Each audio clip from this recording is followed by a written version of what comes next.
Hey, what's up guys? Welcome to Axe Japan and welcome to another guitar lesson. We're keeping the Unseen World cover / lesson marathon going with No God this time. Okay, so we did Warning last time and that was super fun. I was kind of thinking that No God was going to be a little less stressful than Warning, but I was wrong. This song might sound simple, but it's really not. It actually has some really tricky bits in it, and bits that really surprised me and kind of push me out of my comfort zone in a lot of ways. So I've done a full cover for the song, which you'll find links to in the description and the end of this video. But if you're here to learn the song, then let's do it. So tuning for this song, we're in completely standard E standard tuning, and E major chord will sound like this. So before we start, I just want to say that for reference for learning this, I was watching the instrumental version of it that's on the Unseen World Blu-ray. So I tried to copy, pretty much note for note what Kanami was playing in that video. That's the awesome thing about those Blu-rays is you can just watch Kanami play up close, so you get to see everything she does. I did change some things, like fingering wise, but note wise and positions on the fretboard, it's identical. Okay, so let's get into the intro. Intro!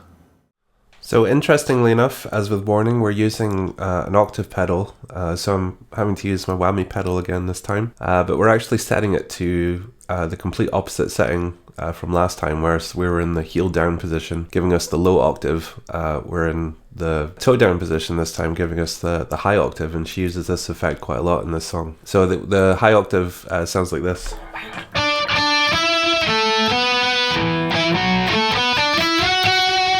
So when we're playing these octaves for this intro part, then we're using this effect. So we're starting first on the 10th fret on D string and 13th fret on the B string. We're getting that octave. Okay, so just try and use your fingers to mute the ones in the middle. So it goes like this.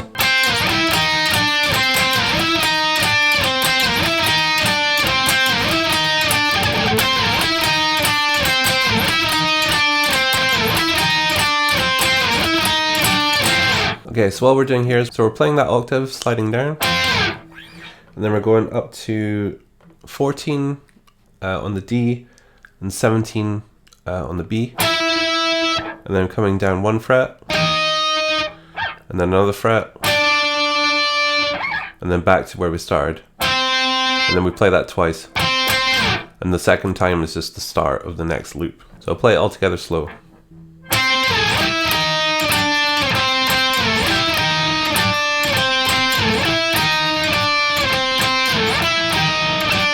When we get to the end of the bar, we just stay on the 12 and then give it a before the next bar starts. Okay, and then it just repeats. And that's the whole intro. Verse 1.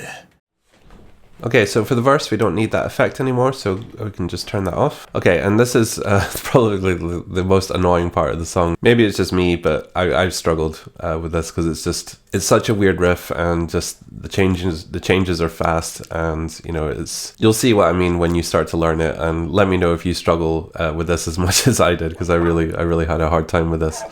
But I just kept practicing it, and I got there at the end. What I found a good way of practicing it was to try and practice it a lot faster. Well, not a lot faster, but try and practice it faster than what it actually is. And then when you actually play along with the song, it doesn't seem as bad. Okay, so I'm just going to play it slow because I really don't want to go through the turmoil of playing this fast again.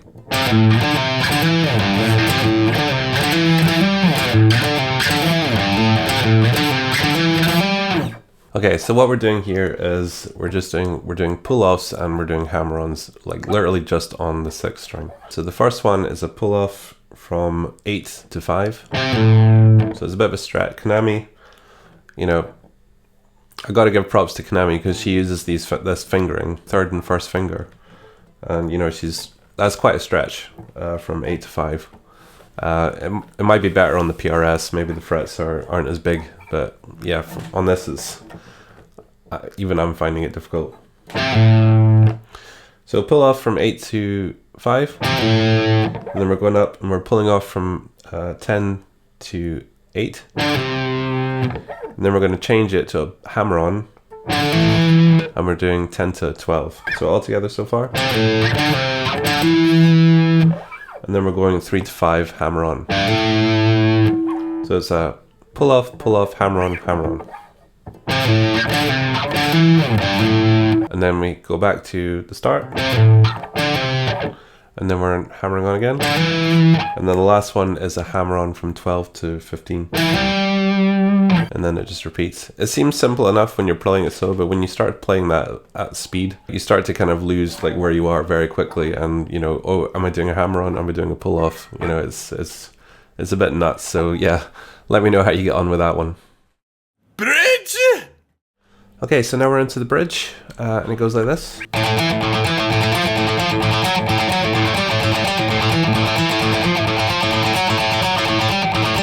Okay, so all that is just alternative picking, and we're just going from 7 on the A to 8 to 9 to 10.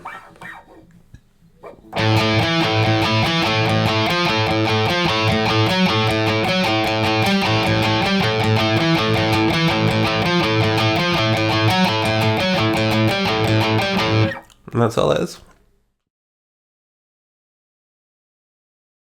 Okay, so now we're on to the other part that destroyed my soul when learning this. It's this little lead part before the chorus. So again, we're using the octave effect for this. I'll go through it without first, and then I'll go through it with, just so you can kind of hear, because it's a bit distracting, especially with a high octave. Again, I'm just going to go through this slowly first.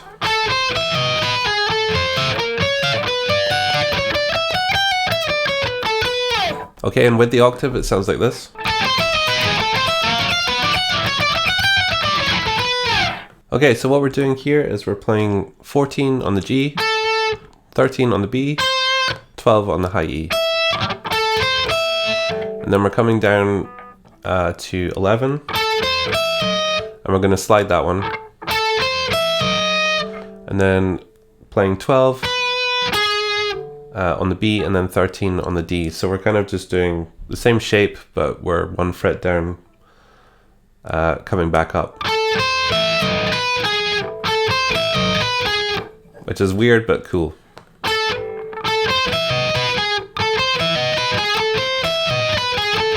Try playing that over and over again really fast. Quite an exercise, actually. Quite a good one.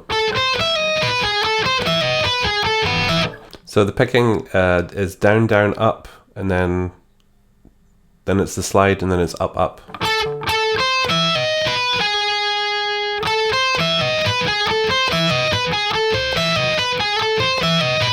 Okay, so then when you get back to the G, we go chromatically up with that shape. Okay, so it's just the same pattern, 14, 13, 12, but then 15, 14, 13, 16, 15, 14. And I would just all down pick that. And then at the end, we go back to the B. Okay, and then it's the start of the next phrase, which is and that's 14, 15, 17 on the B, to 14 on the high E, to 15, and then we pull off, and then come back the way, 17, 15, 14.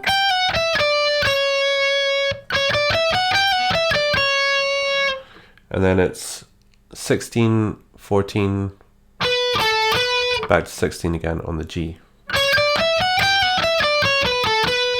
And then it's into the chorus. Koroso! So for the chorus, she puts the octave effect back on. And it's just, again, it's just octaves, but we're in a bit more of a familiar place with the octaves this time. But we are playing really high up on the fretboard, so you really need a guitar with good fret access. So the whole chorus goes like this.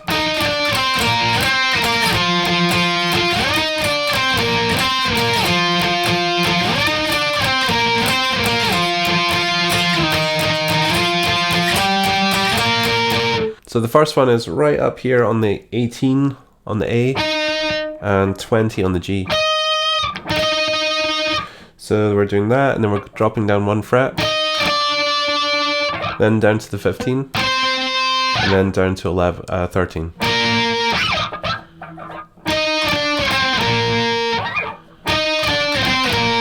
Back to 15, back to 11, back to 13, back to 13, to 8.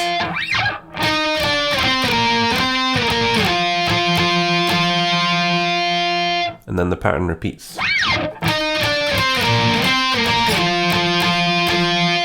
3 times, and then the tail, which is just 6, 8, 10, 13. And that's the whole chorus. And then after that, it goes back into the verse riff. But then we do get a slight difference for verse 2. Verse 2. Okay, so for verse 2, we play just like verse 1, but then we have then we go into a different riff altogether. Typical Kanami fashion, always making verse 2 different to verse 1. So we don't need our octave effect on anymore, and the riff goes like this.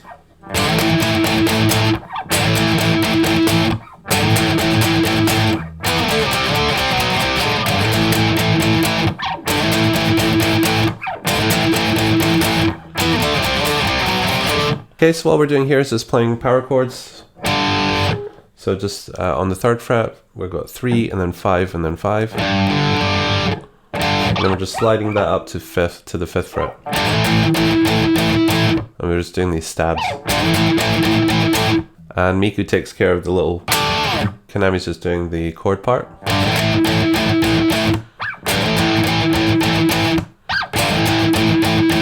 Just do that 3 times, and then we've got this part. So we're just keeping that same power chord shape, but we're dropping down a string, so we're on the 5th root note on the A string this time. So we're on 7 to 5 to 3 to 5 to 3 to 2 to 3 to 5. Sorry if you hear some noise in the background. The kids are just through next door, so they're playing. So you probably will hear them at some point, like just then. So after that part, we're just straight into the bridge part, and then it's into the chorus again. But there's a slight difference to the end of that bridge part. So the difference is instead of a crazy lead part, we're just going to the F chord here, power chord.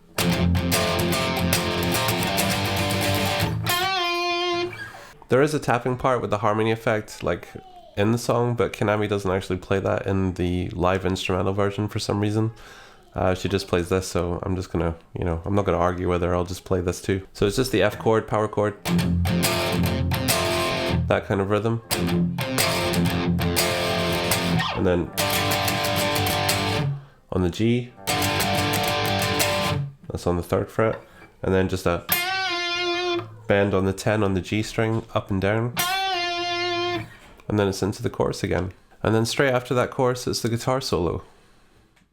Guitar solo! Okay, so we've got a nice simple guitar solo here. So first part goes like this.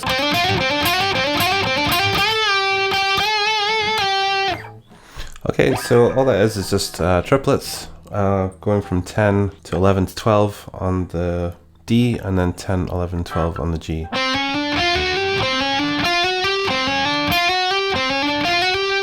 And then bends on the 12 on the G, and then back down. And then you want to hit that note when you come back down. And that's that part.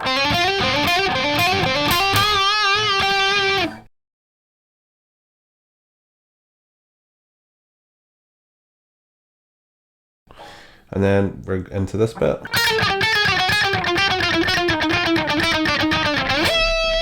Okay, so all that is again alternate picking, and we're playing this pattern. So the way Kanami plays it, she plays it with the pinky. So every time the pinky goes down 1 fret,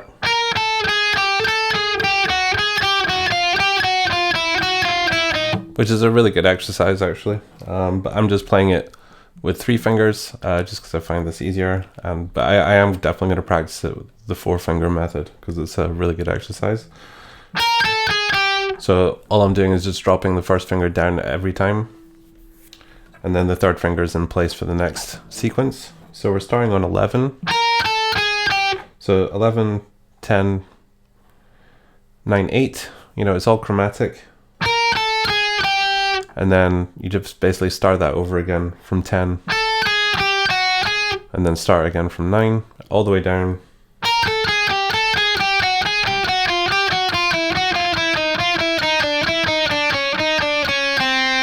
So you get to the 1st fret, and then it's all the way up to 17 on the B. Sorry, this is all on the B string, by the way.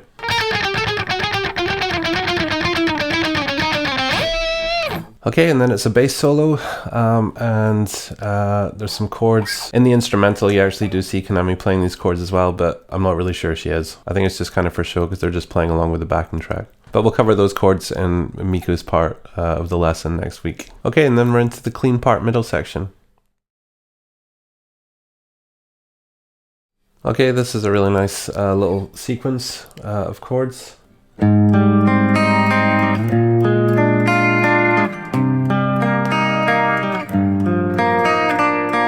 Okay, so what we're doing here is thumb on 4th fret, low E string, and then we're basically doing like an A minor shape. So we've got our 2nd finger on 5 on the D, 3rd finger on 5 on the G, and 1st finger on 4 on the B. And we're just picking all those notes. And then we're coming up, thumb on 6. And then we're doing a kind of D shape. 1st finger's on 6 on the D string, 2nd finger's on 6 on the B string, and 3rd finger's on 7 on the G string, and thumb's there on 6. Then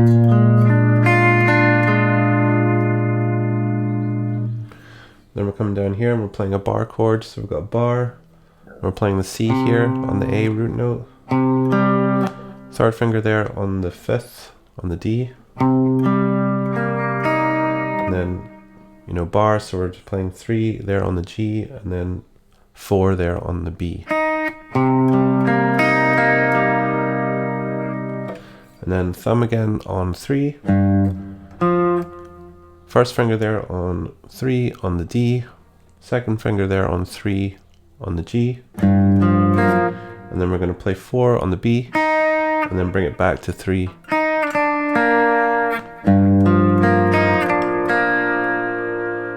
And then finish on 3 on the G. And that's it. The second time around, there's a slight difference in the bar chord here. She plays, you know, same chord, except we're skipping. We're just going from the A to the D to the B. And then we're playing a high E on the 6th fret here with the pinky, and then just come back down. Okay, and that's it, and then rest is normal. Okay, and then after that, you know, Kanami just keeps playing that clean while it builds up, and then she comes in with this bend, a big bend on 10 on the G. So all that is just 10 full bend. Right up, you know, to the, you know, so you're hitting that note on 12, and then bring it down, and then playing that note there on 8, and then it's back into the chorus again, slowed down, and then it goes into full time, and then after that it's just a little gap while Saki sings, and then it's back into the intro riff again, and there we've done the whole song. So I feel this is actually going to be quite a short lesson because there's, you know, there's quite a lot of parts that repeat, and, you know, a lot of the parts are quite simple, but it's actually, when you actually play through the full song, it's quite difficult, and it's quite a number on your hands. You know, there's some really tricky parts, especially the verse part and the crazy little lead part before the first chorus. Those will definitely keep you on your toes. So I really hope you enjoyed playing that, guys. Again, please check out the cover if you haven't already. Please subscribe if you haven't already. I'm so close to 2,000 subscribers. I'm really excited. I really hope we get there soon. You know, always feel free to check out the Patreon as well. Make sure you leave a like on the video. And yeah, we'll catch you for the next one. So the next, maybe not the next video, but the next, you know, BAND-MAID cover will be Afterlife, which I'm nervous about because it has a sweep picking part in it. So yeah, that's going to be tough to practice, but I have been practicing it, so we'll get there. I will be doing Miku's part for this next week, so look forward to that. Great, thanks again, guys. Good luck with that, and we'll see you next time. Take care. Bye-bye.